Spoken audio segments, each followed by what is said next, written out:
I mean, you have so much knowledge in the drone industry, and it's interesting how it started, right? Because I could only imagine, seeing that coming up, you're like, "Oh my god, this thing was about to kill us," and now, spending more than a decade, decade and a half or so, maybe a couple decades on it.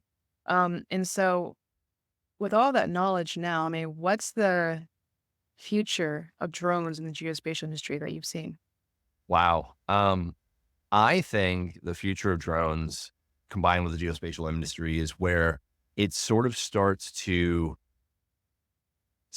disappear a little bit, where it's just a very commonplace and it's already getting there. Let's be very clear. It's already getting there to the point where it is expected that one of the geospatial layers now will likely be drone data, like, or data collected by drone. I mean, like, you've got base maps out there. Some of the base maps out there, I believe, are going to start to get to the point where it's just going to be drone data.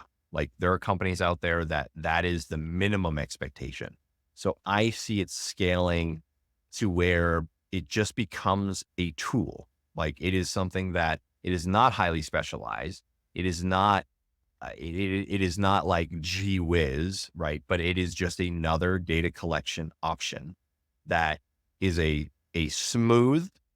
This is the other hope for the future, is a smooth, non-disjointed experience from collection.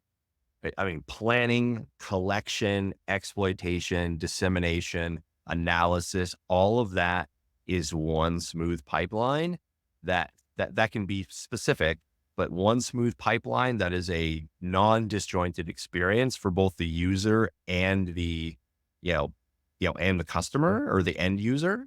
Um, Man, that's what I believe the future will be. Like, it's gonna start to disappear. It's gonna become so commonplace for people to see drones everywhere that it'll kind of be like RFID tags. Like, they're everywhere. You have no idea that where they are or how they're being used, but they're everywhere, and everyone's just so used to them that it's no longer really a thing to really talk about them as a new enabling technology. They're just everywhere. So I believe drones could be sort of like this, potentially could be sort of like the smartphone of the remote sensing and GIS data collection world. So that's a perfect segue into the inverse, which is the downfall of drones. What do you see as the downfall of drone technology currently? Ooh, wow. I'm going to go ahead and say that it is not regulators. It's not. It's going to be the industry itself. Like, the industry itself, one of the biggest problems that we've seen in the industry is because it touches many, so many industries, so many people, so many options, so many use cases.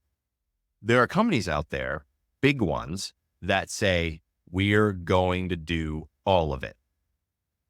That is a mistake. That has been the downfall of the drone industry so far, where people try to get a mile wide, but an inch thick, and it falls apart.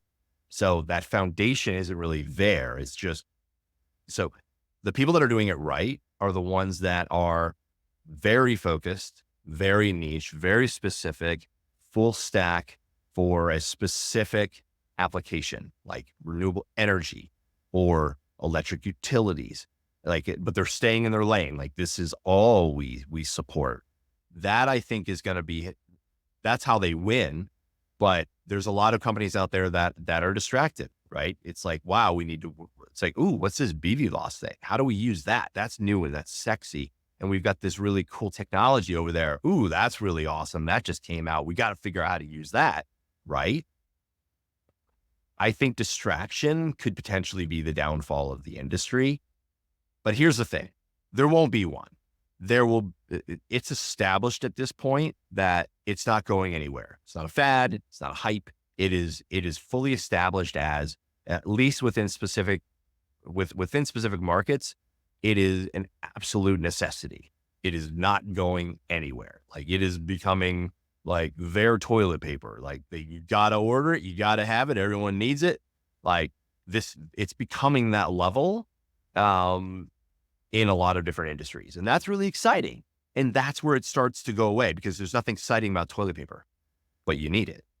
So like, it- that's like, it's really hard to explain. Drones are not toilet paper, but like, it just becomes a thing that you just put on bulk purchase and like it just is always there. Like you always have it, you always have this, it's always there. It's just something you always have on standby in at scale because you don't want to get rid of it. And COVID, if anything, COVID showed that like what do people run towards? They run towards the freaking toilet paper. Why? Who knows? They feel like that like something inside them says if I don't have them, I'm not a human being.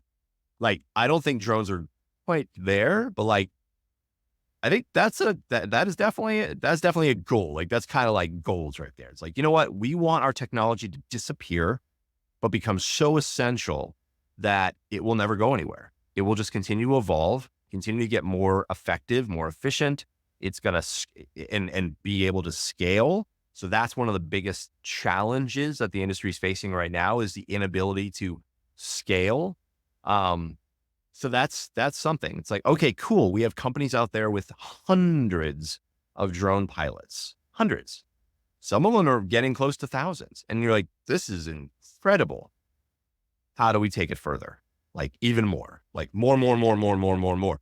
Like I want to be like drones need to be like the screwdriver, like, or a hammer in a technician's bag. Like that, when we get there, we've won. We're not there yet. So I think it's still a little niche. And I think the downfall of the drone industry could certainly be distraction. But I think there's enough companies out there right now that are not distracted, that are doing a wonderful job, that are continuing to move towards becoming just a scalable resource.